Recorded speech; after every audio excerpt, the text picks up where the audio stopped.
ஓம் சாய்ராம், ஜெய் சாய்ராம். என் அன்பு குழந்தையே, கடலுக்குள் 1000 உயிரினங்கள், அமைதியான மனதிற்குள் 1000 குழப்பங்கள். புதிர்கள் இல்லாத வாழ்க்கையும் இல்லை, குழப்பம் இல்லாத மனிதனும் இல்லை.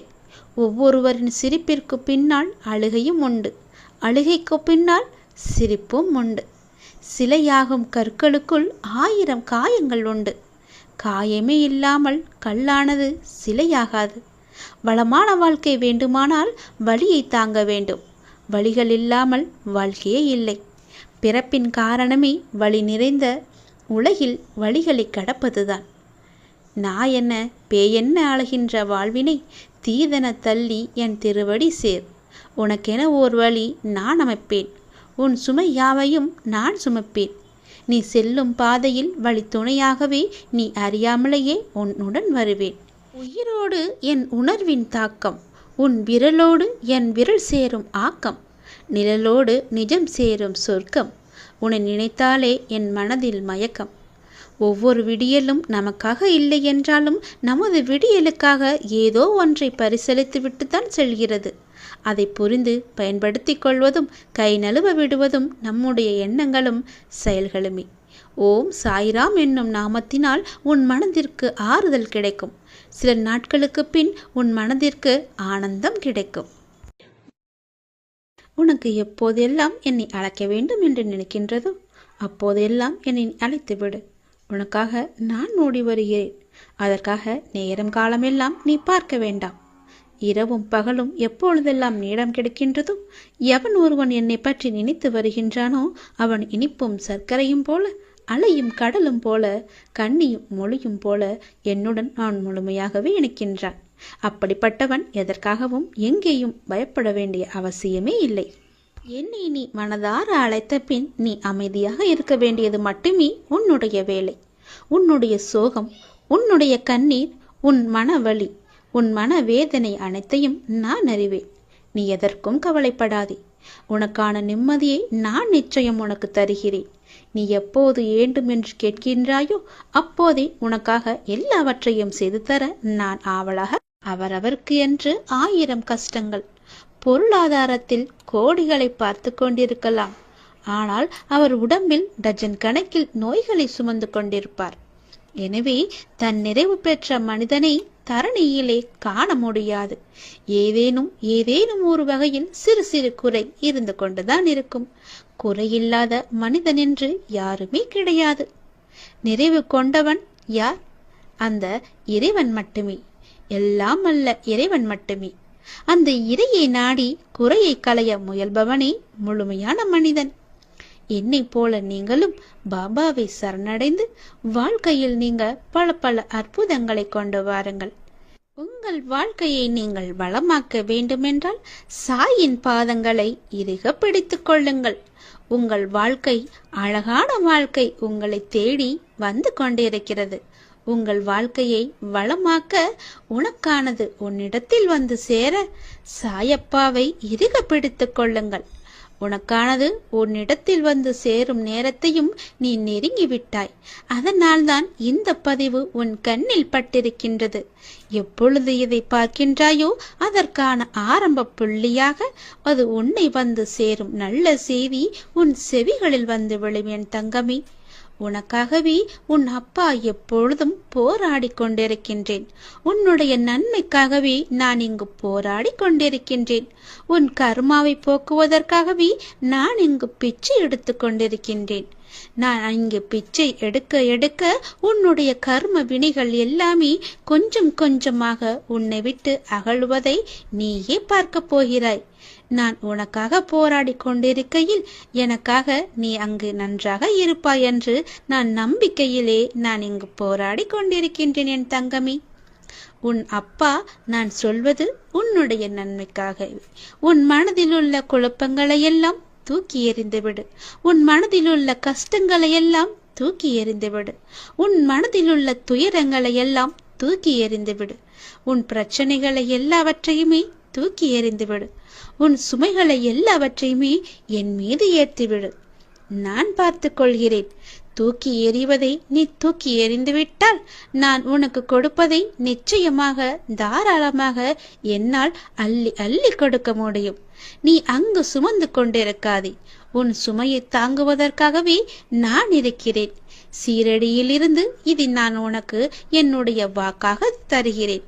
என்னுடைய சத்திய பிரமாணமாக இதை எடுத்துக்கொள். உன் சுமைகளை தாங்கவே நான் இருக்கும் பொழுது நீ எதற்காக உன் சுமைகளை நீ தாங்க வேண்டும்? எல்லாவற்றையும் உன்னுடைய முழு பொறுப்பையும் நானே ஏற்றுக்கொள்கிறேன். என் பாதங்களை மட்டும் நீ பிடித்து கொண்டிருந்தால் போதும். உனக்கானது உன்னிடத்தில் வந்து சேரும் நாளை நானே எழுதிவிடுகிறேன். நிச்சயம் உன் கையில் கிடைக்கும்படி என்னுடைய அற்புதங்களை நான் செய்கிறேன். நீ நம்பிக்கையோடு பொறுமையோடு எனக்காக காத்திரு. நீ கஷ்டப்பட்டது போதும், அனைத்தும் சரியாக போகிறது. தைரியமாக இருந்து. அல்லாஹ் மாலிக்காகிய நான் என்றும் உன்னுடன் இருப்பேன். தகுதியில்லாத இடத்தில் அன்பை செலுத்திவிட்டு ஏமாந்து விட்டேன் என்று சொல்லாதே. தப்பித்து விட்டேன் என்று மகிழ்ச்சி கொள். பாபா உன்னுடன் ஏதாவது ஒரு ரூபத்தில் நிச்சயமாக துணை இருப்பார். உலகத்தில் இயங்கும் அனைத்தும் எனது கட்டளைப்படி இயங்கு வருகிறது. காற்று, நீர், நிலம், நெருப்பு, ஆகாயம், ஜீவராசிகள் இப்படி அனைத்தும் எனது விடியலுக்காகவும் அசைவுகளுக்காகவும் தினமும் எனக்காக காத்து கொண்டிருக்கிறது. நான் அசையாமல் போனால் என்னவாகும் என்று சற்று நினைத்துப்பார். எனக்கு அழிவு என்பதே கிடையாது. நான் உனக்காகவே அவதரித்தவன். உனக்காக உன் கர்ம பலன்கள் விலக இன்றும் ஒரு நாளும் தவறாமல் தினமும் பிச்சை எடுத்துக் கொண்டிருக்கிறேன். உன் கஷ்டங்களையும் வேதனைகளையும் தேவைகளையும் எனது காலடியில் விட்டுவிடு. என்னை சரணாகதி அடைந்தால் உன்னை நான் பாதுகாப்பேன். எதையும் நெருங்க விட மாட்டேன். உனக்கு விதிக்கப்பட்ட விதியின் சீற்றத்தால் தினமும் அவதிப்பட்டுக் கொண்டிருக்கிறாய். உலகத்தையே ஆட்டி வைக்கும் வேலையை செய்யும் நான் உன்னை விடுவிக்க மாட்டேனா? என்னுடைய நேரடி பாதுகாப்பில் இருக்கிறாய். எனது பாதுகாப்பு மிகவும் வலிமை வாய்ந்த கவசமாகும். என் செல்வங்களை காப்பதற்கு வந்த சத்குரு நான். நினைத்து பார்க்க முடியாத அளவிற்கு உன்னை நான் விரைவில் உயர்த்துவேன். காத்திரு, கலங்காதே, நம்பிக்கையுடன் இரு. உன் பின்னால் பேசுபவர்களை கண்டு கொள்ளாதே. அவர்களால் பேச மட்டுமே முடியும். உன் நிழலை கூட அவர்களால் தொடக்கூட முடியாது. விரைவில் நீ நினைக்கும் மங்களகரமான காரியம் உன் வீட்டில் நடைபெறும். பொறுமையோடு இரு. மகளே, சாயப்பா இருக்கும் போது எதற்கும் கலங்காதே. நானே அனைத்தையும் நிறைவேற்றி வைப்பேன். உதி என்பது வெறும் கட்டையின் சாம்பல் அல்ல. அது மிகவும் புனிதமானது. இதை எங்கு சென்றாலும் உடல் நலம் குன்றி இருந்தாலும் உதியே கதி என்று இரு. உதியை நம்பு, எல்லாம் ஜெயமாகும். ஒவ்வொரு கதவு மூடப்படும் போதும் மற்றொரு கதவு திறக்கும். மூடிய கதவை மட்டும் பார்த்து கொண்டே இருந்தால் திறக்கும் கதவு தெரியாது. சில கதவை திறக்க முயற்சி அவசியம். சில கதவை திறக்க பொறுமை அவசியம். எந்த கதவையும் திறக்க தன்னம்பிக்கை அவசியம். உன்னோடு இருப்பது உன் சாய் தேவா. என் குழந்தையே, இது உனக்கும் எனக்கும் உண்டான போட்டி அல்ல. பக்திக்கும் பகவானுக்கும் உண்டான போட்டி. சந்தேகம் வேண்டாம். ஜெயிக்கப் போவது நீதான். உங்கள் விருப்பங்களே உங்கள் வரம். ஆசைகள் நிறைவேற காத்திருப்பதால் உன் பாதையை மறந்து விடுகிறாய். ஏதோ ஒரு வேலைக்காக கடவுள் உன்னை இங்கே இழத்து வந்திருக்கிறார். நேரத்தை வீணாக்காதே. மனிதர்கள் உனக்கு எல்லா வழிகளை மூடினாலும் சாய் உனக்கென்று புதிய வாசல்களை திறப்பார். நீ எதை நினைத்து என்னிடம் வேண்டினாயோ அதை கண்டிப்பாக நிறைவேற்றுவேன். அதற்கான நேரம் வந்துவிட்டது. மனம் தளராதே. உன்னால் முடியும் என்றே போராடு. துணிந்து நில். வெற்றி கனிகளை பறிப்பாய். உன் பக்கத்தில் தான் நான் இருக்கிறேன். உனது வேண்டுதல் கேட்கப்பட்டது. அது நிறைவேறியே தீரும். எனது வழிமுறைகளை பின்பற்றி முன்னேறு. உனக்கு அறிவுரைகளை சொல்ல என்னால் மனித உருவில் வர முடியாது. உனக்கு அறிவுறுத்த நான் வெவ்வேறு வடிவங்களை பயன்படுத்துவேன். நீங்கள் அந்த வடிவங்களையும் வழிகாட்டுதல்களையும் புரிந்து கொள்ள வேண்டும். நான் வருவேன். உனக்காக எந்த வடிவிலும் வருவேன். கலங்காதே. இதுவரை கண்ணீரை மட்டுமே கண்ட நீ இனி உன் வாழ்வில் அற்புதங்களையும் காண்பாய். ஒரு கதவு மூடப்படும் போது அதை விட சிறந்த ஒரு கதவு திறக்கப்படுகிறது. அதனால் மூடிய கதவையே பார்த்து கொண்டு திறக்கப்படும் கதவை தவற விட்டு விடாதீர்கள். உன் நிமிடங்களை நான் பார்த்து கொண்டே இருக்கிறேன். உன் கஷ்டங்களை நான் உணர்கிறேன். நீ உன் மனதில் வைத்து புழுங்கி அதை நினைத்து நீ கதறும் போது என் மனம் துடிக்கின்ற துடிப்பானது எப்படி என்று என் வார்த்தைகளால் சொல்ல முடியாது. உனக்கான விஷயங்கள் நிச்சயம் உன்னை வந்தடையும். அவசரப்படாதே. நமக்கு இது கிடைக்குமோ நடக்குமோ என்று எண்ணாதே. நிச்சயம் உனக்கு நல்லதே நடக்கும். நீ மற்றவர்களுக்கு நல்லதுதான் நினைக்கிறாய். கர்மா என்றதால் அது வேறு கோணத்தில் நிகழ்கிறது. அதனால் நீ கவலை கொள்ளாதே. உன் மனதை நான் அறிவேன். நீயும் உன் வாழ்க்கையும் என் பொறுப்பு. நான் கவனித்துக் கொள்கிறேன். உனக்கான பாதையாய் நான் இருந்து உன்னை அதில் என் கைப்பிடித்து நடக்கச் செய்வேன். உன் அம்மாவாக அப்பாவாக என்றும் துணையாய் வாழ்வேன். உனக்கு என் அருளும் ஆசியும் எப்போதும் உண்டு. உன் கண்ணில் எப்போது கண்ணீர் வடிந்தாலும் அதை துடைத்து உன் கஷ்டத்தை போக்க சாயப்பா நான் வருவேன். இது உனக்கும் எனக்கும் உண்டான போட்டி அல்ல. கவலைப்படாதே. உன் நிழல் கூட இனிமேல் பிரகாசமா இருக்கும். உன்னுடன் எப்போதும் இருப்பேன். நீ வாழும் வாழ்க்கைக்கு ஒரு நல்ல அர்த்தம் உனக்கு கொடுக்க போகிறேன். உன்னை யாரும் பெருமையாக நினைக்கபடி நான் உன்னை செய்ய போகிறேன். உன்னை விட்டு போனவர்கள் எல்லாம் மீண்டும் உன்னிடம் வந்து சேரப் போகிறார்கள். உன் நீண்ட நாள் காத்திருப்புக்கு ஒரு முடிவு கட்டப் போகிறேன். ஒரு நிமிடமாவது எனக்காக ஒதுக்கி இதை கேள். முடிவில் நீயே முகம் மலர்வாய். அன்பு குழந்தையே, நீ வாழும் வாழ்க்கைக்கு ஒரு நல்ல அர்த்தம் வேண்டாமா உனக்கு? உன்னை யாரும் பெருமையாக நினைக்க வேண்டாமா? உன்னை விட்டு போனவர்கள் எல்லாம் மீண்டும் உன்னிடம் வந்து சேர வேண்டாமா? ஏன் இப்படி இருக்கிறாய்? இது அனைத்துமே விரைவிலேயே நிறைவேறப் போகிறது. ஒரு நாள் நீ சற்றும் எதிர்பாராத விதமாக ஒரு நல்ல செய்தி உனது வாயிற்கதவை தட்டப் போகிறது. எத்தனையோ முறை உன்னை வீழ்த்தி பார்க்க ஆசைப்பட்டார்கள். ஆனால் அவர்களால் முடியவில்லை. உனக்கு பாதுகாவலனாக நான் இருக்கிறேன். அவர்கள் என்ன செய்தாலும் உன்னை தாக்காது. இழிவாக பொய்யுரைக்க ஆசைப்பட்டார்கள்.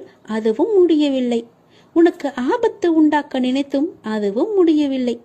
இதற்கு எல்லாம் என்ன காரணம்? உன்னுடைய கர்ம பலன்கள் தான். நீ ஏற்கனவே செய்த புண்ணியம்தான். நான் உன்னுடனே இருப்பதை மறந்து இது போன்ற செயல்களில் ஈடுபட முயற்சி செய்கிறார்கள். எனது அனுமதியின்றி உன்னை தொட முடியுமா? முடியாது. உன்னை சுற்றி பாதுகாப்பு வளையமாக என்னுடைய அதிர்வாளிகள் உன்னை சுத்தி இருந்து கொண்டே இருக்கின்றன.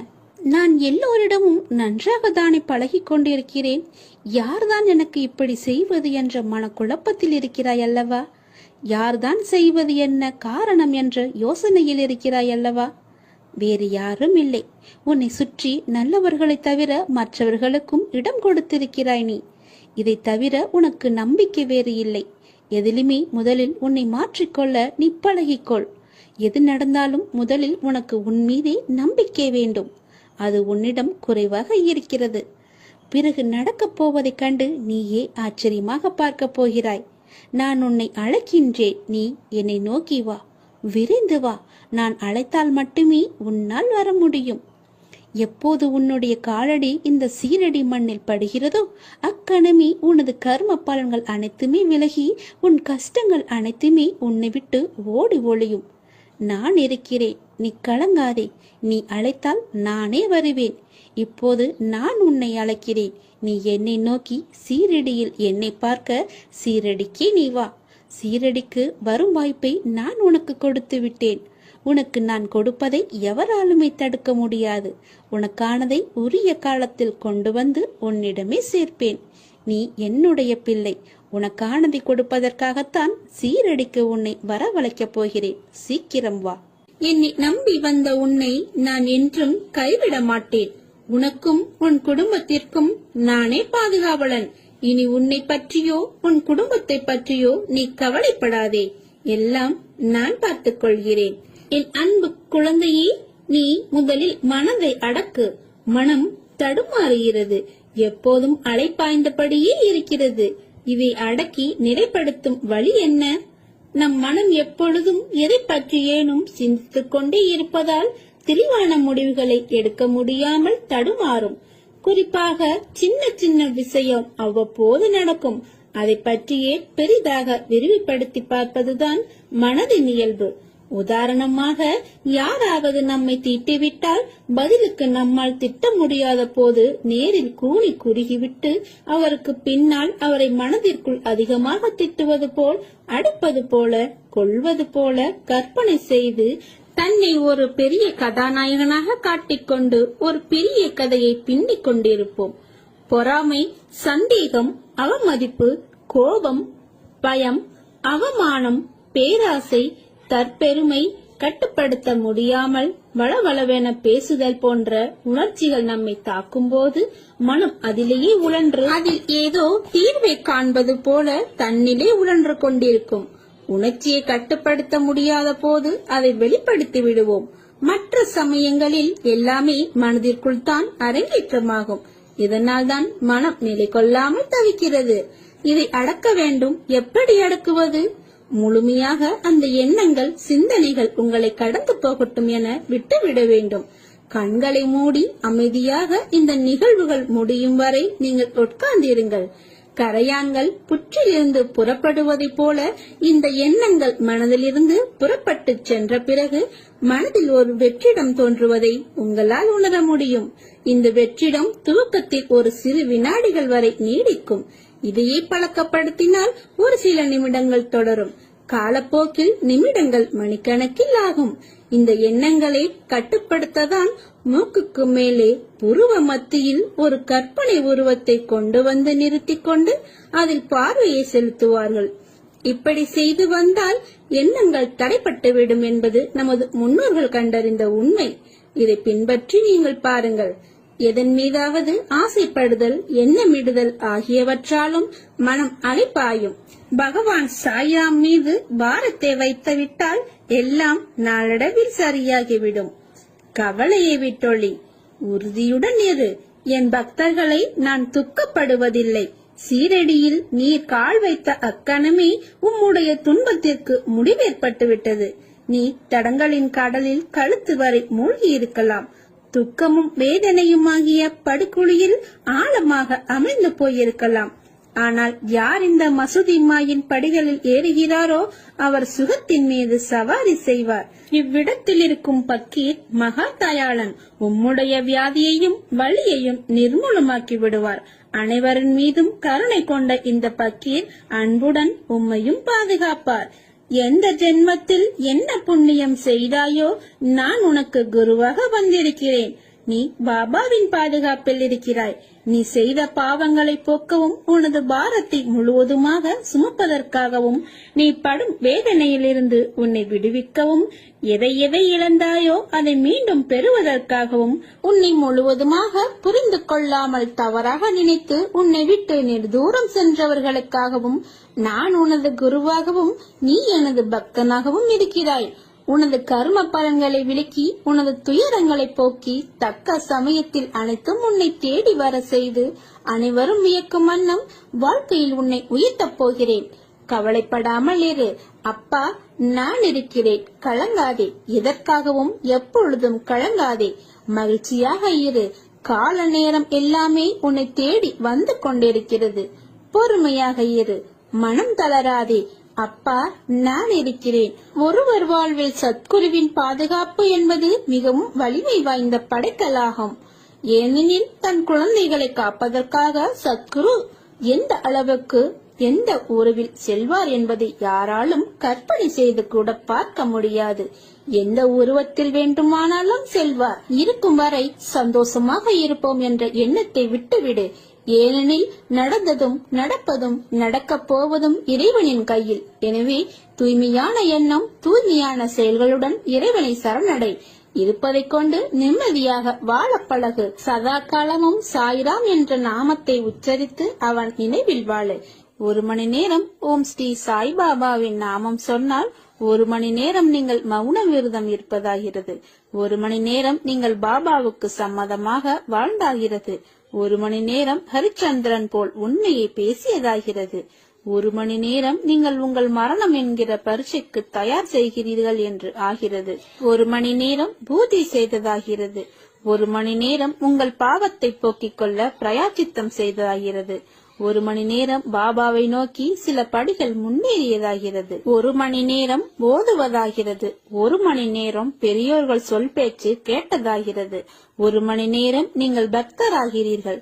1 மணி நேரம் நீங்கள் சாய்பாபாவினால் ஆசீர்வதிக்கப்படுகிறீர்கள். 1 மணி நேரம் உங்கள் புலன்களை ஜெயித்தவர்களாகிறீர்கள். 1 மணி நேரம் தியானம் செய்தவராகிறீர்கள். 1 மணி நேரம் சமாதியில் உள்ளவர் ஆகிறீர்கள். 1 மணி நேரம் ஒழுக்கமானவராக ஆகிவிடுகிறீர்கள். 1 மணி நேரம் நேர்மறையாக இருக்கிறீர்கள். 1 மணி நேரம் உங்கள் வாழ்க்கையில் பொள்ளித்தனமான வாழ்க்கையில் இருந்து விடுதலை அடைகிறீர்கள். 1 மணி நேரம் பாபா உங்கள் கையை பிடித்துக் கொண்டு இருக்கிறார். 1 மணி நேரம் நீங்கள் பாதுகாக்கப்படுகிறீர்கள். 1 மணி நேரம் உங்களுக்கு தெரியாமல் உங்களை சாய்பாபா ரசித்துக் கொண்டிருக்கிறார்.